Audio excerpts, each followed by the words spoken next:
अच्छा, उसके बाद क्या होगा? बीटा है ये 180 डिग्री -80 डिग्री, और ये माइनस होने के बाद जनाब ये बन गया 100 डिग्री। तो बेटा ये जो आपके पास आया, ये आया बीटा। अब हम क्या करेंगे? नाउ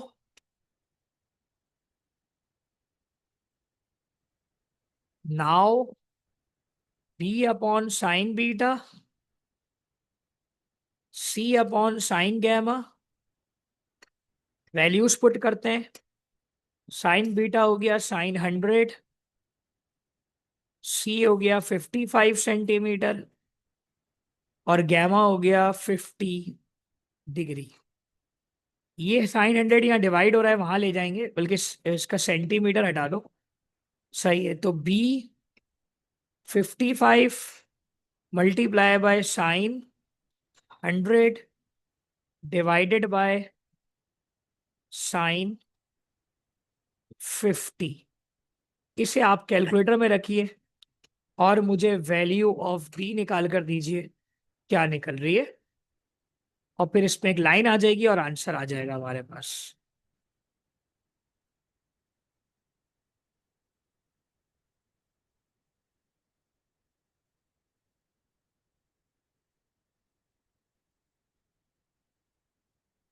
70.706।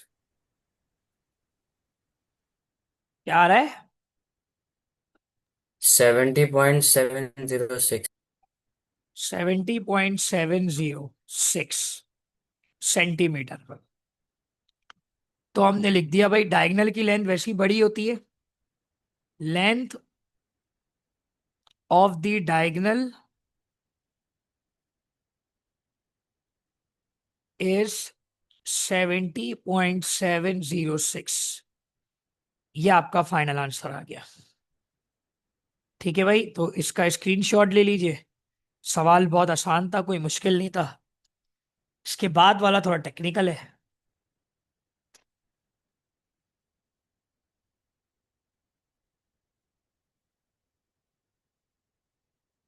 डायग्राम भी बना लीजिएगा।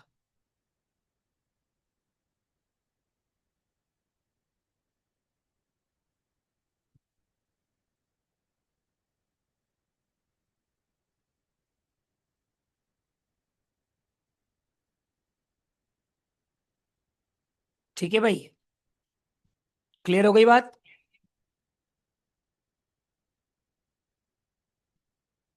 जी।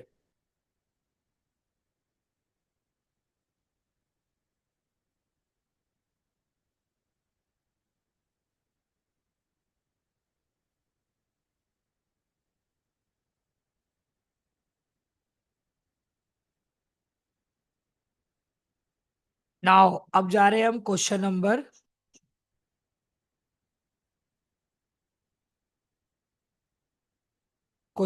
जा रहे हैं हम। अच्छा, आप लोगों ने मुझे एक एक पेज तो दिया था, दूसरा वाला नहीं दिया था। जरा दूसरा वाला पेज भी दे दीजिए, ताकि फिर हम एक और क्वेश्चन कर लें।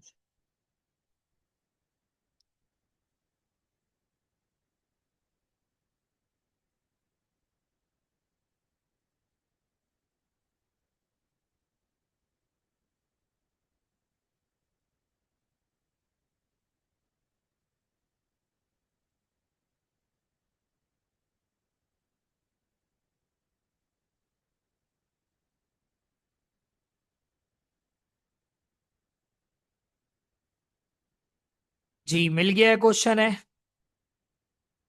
The sides of a parallelogram are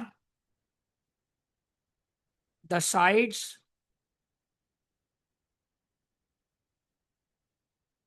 the sides of a parallelogram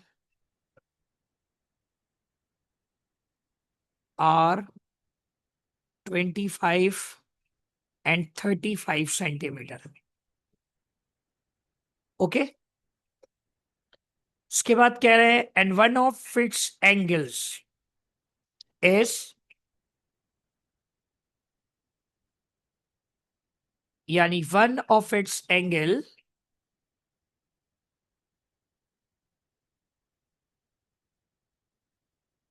is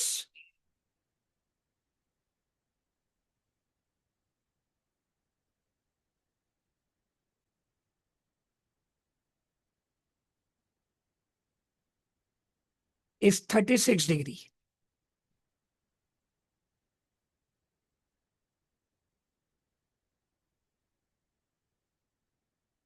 36 degree. Find the length of the diagonals. अब याद रहे इस सवाल में डायगनल्स बोला है, तो यानी डबल डायगनल होगा। तो हम शेप बनाते हैं। सबसे पहले ये आपका शेप हो गया। ठीक है, इसके हम दो डायग्राम बनाएंगे। उसकी वजह ये है क्योंकि दो डायगनल निकालने हैं।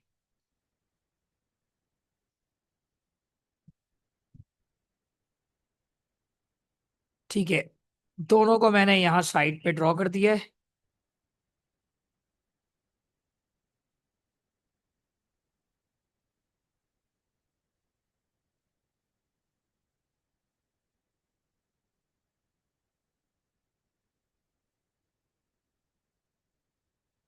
ठीक है भाई।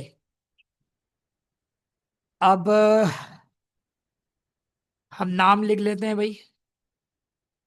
पहला डायगनल ये ABCD। सही है, हमें इसका डायगनल पता है। ABCD, ये डायगनल की बात हो रही है। ठीक है, इस डायगनल के मुताबिक स्मॉल ए ये रहा, स्मॉल बी ये रहा, स्मॉल सी ये रहा। एक एंगल 36 डिग्री दिया हुआ है। स्मॉल ए, स्मॉल बी और स्मॉल डी कहलाएगा ये। और इसका भी एंगल 36 डिग्री है। यानी अगर मैं करंट डायग्राम की बात करूं तो इसके मुताबिक, करंट डायग्राम की बात करूं तो इसके मुताबिक मुझे जो है वो बी निकालना है। थोड़ा सा बात रखेंगे।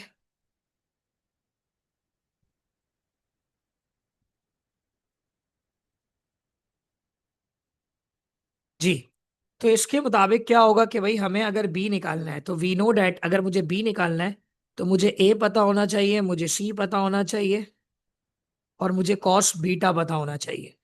ये मुझे पता होना चाहिए। ठीक है भाई, अब मसला सारा ये है कि ये चीज़ हमें पता नहीं है। मिसाल के तौर पर भाई बी स्क्वायर के लिए ए पता होना चाहिए, जबकि ए हमें मालूम है, सॉरी, ये 25 सेंटीमीटर है और ये 35 सेंटीमीटर है। अगर ये ए है ना तो ये भी 25 होगा और ये 35, ये 25 होगा और ये 35 हो जाएगा। ठीक है ना, क्योंकि हमें यहाँ पर ए निकालना होगा और यहाँ इस डायग्राम के मुताबिक बी निकालना होगा। तो ए सी पता है, सिर्फ बीटा का इशू है कि बीटा नहीं मालूम। अगर हमने बीटा निकाल लिया तो हमारे इस वाले पैरेललोग्राम का डायगोनल आ जाएगा। फिर उसका भी तरीका बताऊंगा उसमें क्या होगा। तो मैंने यहां पर सबसे पहले लिखा for diagonal AC, for diagonal AC। अब मैं क्या कर रहा हूं कि भाई मैंने उसके मुताबिक डाटा बना लिया। तो डाटा क्या है भाई? तो डाटा आपके पास ए जो है वो 25 सेंटीमीटर है और सी जो है वो 35 सेंटीमीटर है, जबकि एल्फा 36 डिग्री है। एल्फा 36 डिग्री है और बीटा हमको निकालना है और फिर जाकर बी निकलेगा। सो बेटा हम सबसे पहला काम क्या करेंगे, हम बीटा निकालने का तरीका समझेंगे। एक बहुत आसान तरीका है, देखें, जब कोई स्ट्रेट लाइन होती है ना और उसका एक एंगल पता हो, ये स्ट्रेट लाइन है, एक स्ट्रेट लाइन है, उसका एंगल 180 डिग्री होता है। अगर उनमें से एक एंड पता हो दूसरा एंड ना पता हो, तो 180 को इससे माइनस करेंगे, ये एंड भी पता चल जाता है, 36 डिग्री। तो हम क्या करेंगे भाई, इसको वहां ले जाएंगे, बीटा 180 डिग्री माइनस 36 डिग्री। तो बीटा बेटा निकल गया 144 डिग्री, ये आ गया बेटा। Sir alpha plus beta plus gamma नहीं होता 180 के बराबर? वो ट्राइंगल के एंगल्स के लिहाज से ही है, मैं लाइन की बात कर रहा हूँ। लाइन में दो ही एंगल होंगे ना, दो ही एंड्स होते हैं, तो उनकी बात हो रही है। वो जो alpha plus beta plus gamma था, वो एक ट्राइंगल के लिहाज से। हम्म। ठीक है। अच्छा, अभी बीटा हमारे पास 144 डिग्री है। अब हम बहुत आसानी से निकाल हाँ। लेंगे, b square a square c square minus 2ac cos beta. So we can write as a square हो गया 25 का स्क्वायर, 35 का स्क्वायर, 25, 35 कॉस बीटा। अब उठाओ कैलकुलेटर, इसको एक साथ सॉल्व करके मुझे बी की वैल्यू बताओ। पहले बी स्क्वायर की वैल्यू बताना, फिर उस पर रूट अप्लाई कर देना।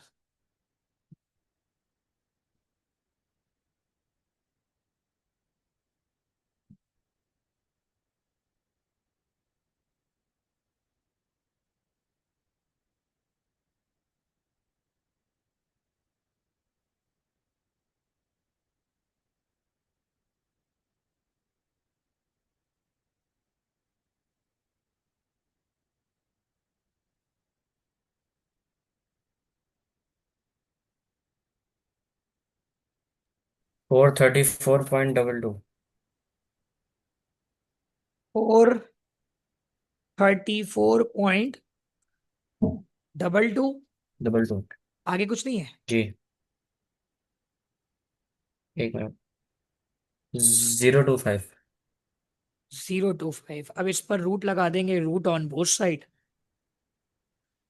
तो क्या होगा भाई, बी स्क्वायर, इस पे आया रूट 434.22025, इस पे रूट लगाइए, वैल्यू ऑफ बी आ जाएगी 57 पॉइंट समथिंग आ रही है। क्या है जरा बता दीजिए। पानी पी गई। नहीं सर, 20.83 आ रही है। वो 35.22।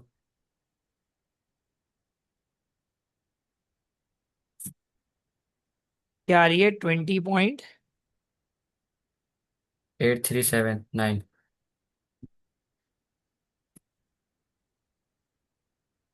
ओके, ये लेंथ ऑफ द डायगोनल निकल आया है।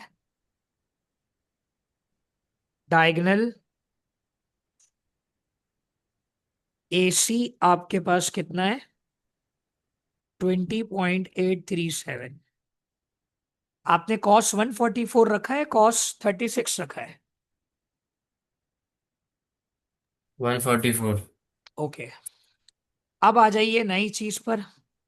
अब इसको क्लियर करिएगा। ये जो डायगोनल है ना, इसमें मुझे ए निकालना होगा, तो मुझे अल्फा के एंगल की रिक्वायर्ड होगी, और अल्फा गिवन है।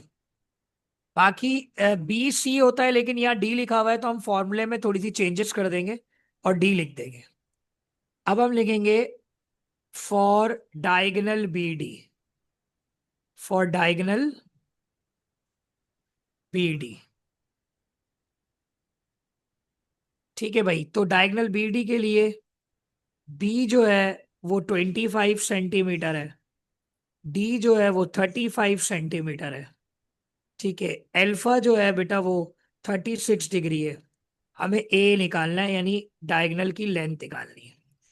तो अब इसका सॉल्यूशन स्टार्ट करेंगे, तो क्या होगा भाई, नाउ अब क्या करेंगे, हम फॉर्मूला लगाएंगे सबसे पहले। फॉर्मूला लगेगा a square b square d square minus 2BD। ठीक है, cos alpha. So we know that a square ऐसे ही छोड़ देंगे, value of b 25, value of d 35, -2 b की जगह आएगा 25, 35 cos 36 degree, 36 degree. Mariam Mariam Maryam.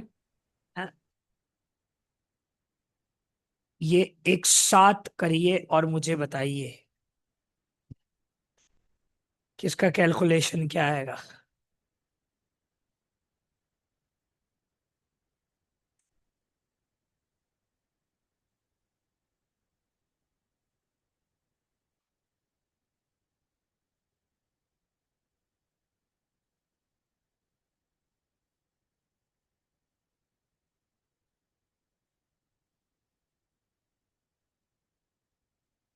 क्या आया भाई, बताइए।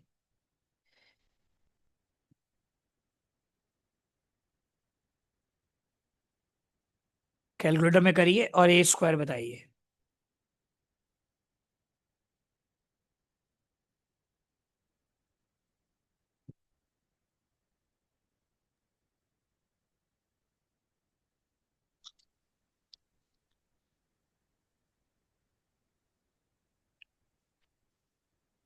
और 34.22025। दोबारा बताइएगा। 430। फोर 4.22025। यार ये देखो ना, ये ऊपर का भी यही आ रहा था, नीचे का भी यही आ रहा है। तो वही मैं देख रहा हूँ।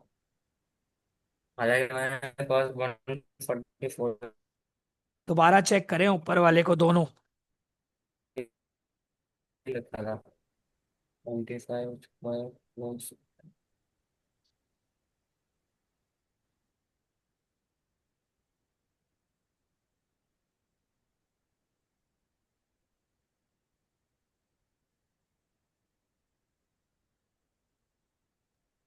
पहले स्क्रीन ऊपर कीजिएगा।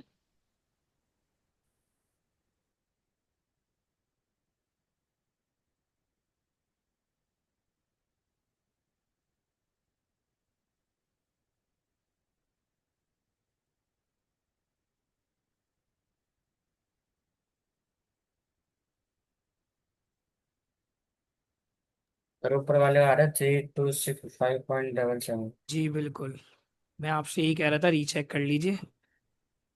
3। वो मैंने कॉस से पहले मल्टीप्लाई ने लगाया था तो उसने पता नहीं क्या क्या आंसर दे दिया। 32 3265.77। 77। ओके, इस पे रूट लगा दीजिए।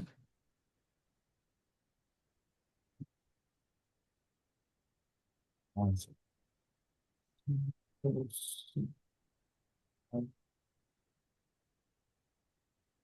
57.1469। ठीक है भाई, ये बी आ गया आपका। और सी जो निकल रहा है वो बिल्कुल सही था, 434.2205 ना। इस पे रूट लगा दो।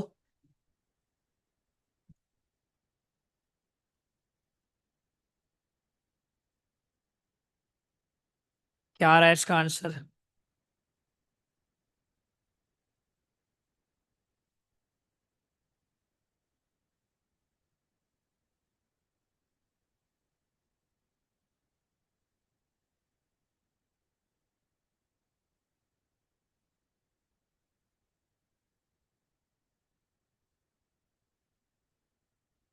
क्या आ रहा है जरा बताइएगा। 20.8379। एग्जैक्टली ये दोनों डायगनल्स आ गए, यानी डायगनल बी डी ये निकला है 20.83, और डायगनल ए सी जो है वो निकला है जनाब 57.14। ये दोनों डायगनल्स आ गए। अच्छी तरह देख लीजिए क्वेश्चन, इसका स्क्रीनशॉट भी देख लीजिए। दो डायग्राम्स बनेंगी इसमें, डायग्राम्स आपको दो बनानी पड़ेंगी, वरना एक से ही बना सकते हैं वैसे, लेकिन फिर उसमें कंफ्यूजन होगी आपको थोड़ी सी। ठीक है भाई, तो दो डायगनल्स लाजमी बनाए आप।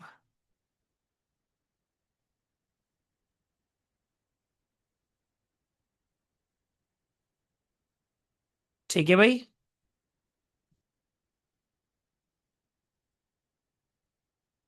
शॉर्ट है।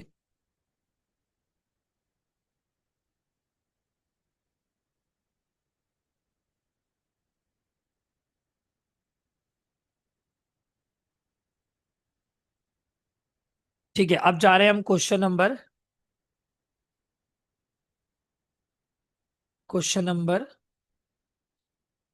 14 पर। To hikers. यार स्क्रीनशॉट ले लो स्क्रीनशॉट। पूरा नहीं आ रहा। चलो फिर हाफ हाफ करके ले लो। पहले ये वाला ले लो। डायग्राम नहीं आ रही।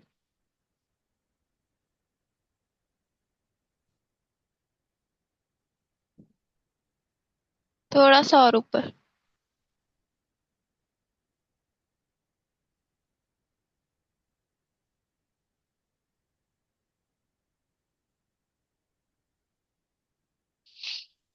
हाफ हाफ करके ले लो। पहले डायगोनल AC तक ले लो, फिर डायगोनल BD तक ले लो। AC ले लिया। सही है।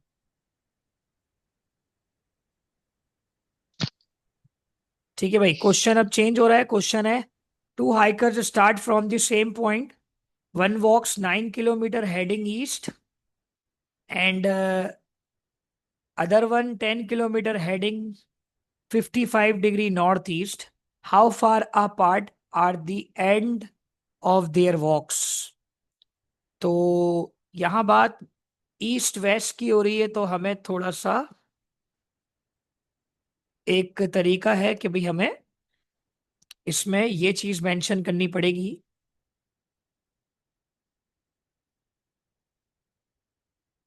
एक्स एक्सेस, जैसे हम नॉर्थ ईस्ट वेस्ट कहते थे ना भाई, वैसे ही हम ईस्ट वेस्ट और नॉर्थ बता देंगे। तो क्या होती है भाई ईस्ट वेस्ट? कौन होता है east? North south. East west north south. तो अब सवाल अगर आप पढ़ते हो, तो सवाल कह रहा है, two hikers start from the same point, one walks 9 kilometre heading east. कि भाई एक शख्स जो है वो 9 किलोमीटर हेडिंग ईस्ट की जाने बढ़ रहा है। ईस्ट की जाने, ये ईस्ट की जाने बढ़ रहा है 9 किलोमीटर। ठीक है, जबकि दूसरा वाला इधर हमने लिख दिया भाई कि ये 9 किलोमीटर मूव कर रहा है, जबकि दूसरा वाला heading east 10 kilometre 55 degree north east, 55 degree north east. So north east होगा, नॉर्थ ईस्ट का सेंटर। तो मैंने क्या किया भाई, नॉर्थ ईस्ट के सेंटर में 55 डिग्री के एंगल से इसको मूव कर दिया। और अब इन्होंने कहा 55 डिग्री इससे मूव हो रहा है। हमें मालूम करना है कितने फासले पर होंगे दोनों जब वो दोनों अपनी वॉक्स को खत्म करेंगे। तो एक ट्राइंगल आपके सामने आ गया है भाई। इसमें हम इसको ए बोल देंगे, इसको बी बोल देंगे, इसको सी बोल देंगे। ए के सामने स्मॉल ए, बी के सामने स्मॉल, एंड देन सी। अच्छा, इसका इन्होंने बताया 10 किलोमीटर, स्मॉल सी, ये अल्फा होगा। तो बेटा बी सी और अल्फा पता है, ए निकालना है, बहुत आसान है। डेटा हम बनाएंगे और हमारा काम स्टार्ट हो जाएगा। सो बेटा हमने सबसे पहले लिखा डेटा, और डेटा में हमने बताया भाई बी हमारे पास कितना है, 9 किलोमीटर। सी हमारे पास 10 किलोमीटर। ए हमें निकालना है, और जबकि अल्फा भी हमें पता है 55 डिग्री। नाउ अब हम क्या करेंगे, सबसे पहले हम इसका सॉल्यूशन, इसका सॉल्यूशन कैसे निकालेंगे?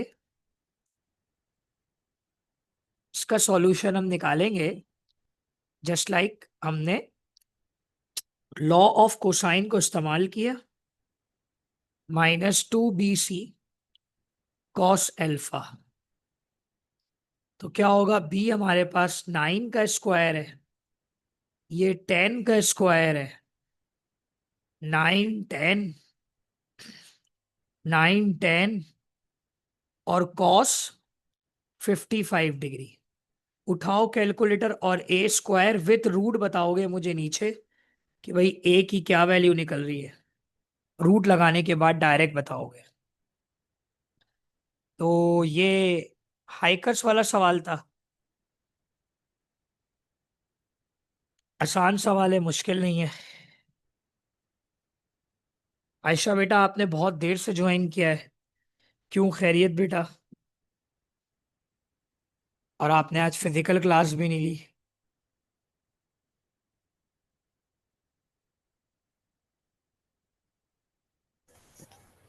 सर मैंने मैसेज बहुत देर में देखा था। और फिजिकल क्लास? वो सर मैं लेट हो गई थी।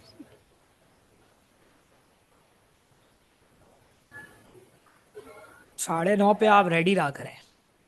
9:30 के 5-10 मिनट बाद जरूर लिंक आ जाता है। एग्जैक्टली 9:30 पे भी आ सकता है, थोड़ा बहुत आगे पीछे 5-10 मिनट लग जाते हैं। जी सर।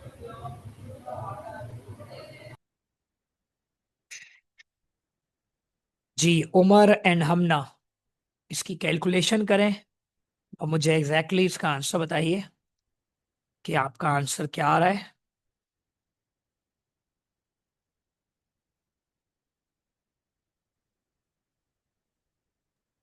$77.756। 77.756। आप भी कंफर्म कर दीजिए बेटा हमना।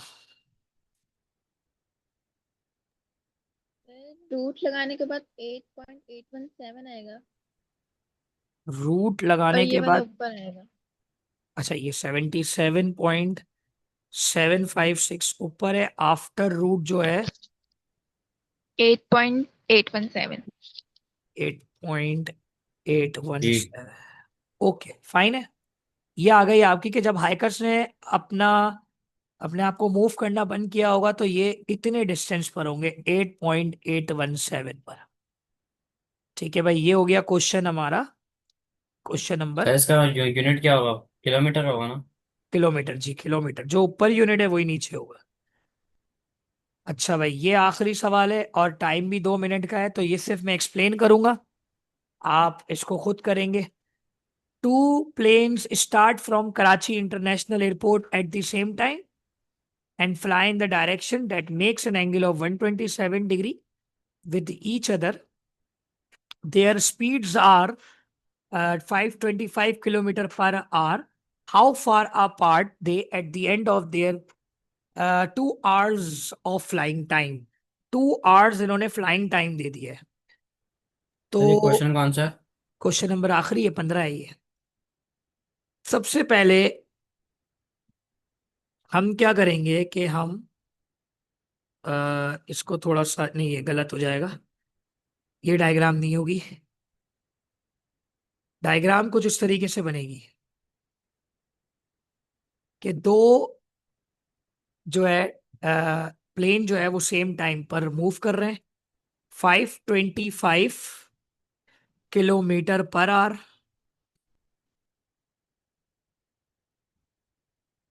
तो 525 किलोमीटर पर आवर, 127 डिग्री इनका एंगल हो गया।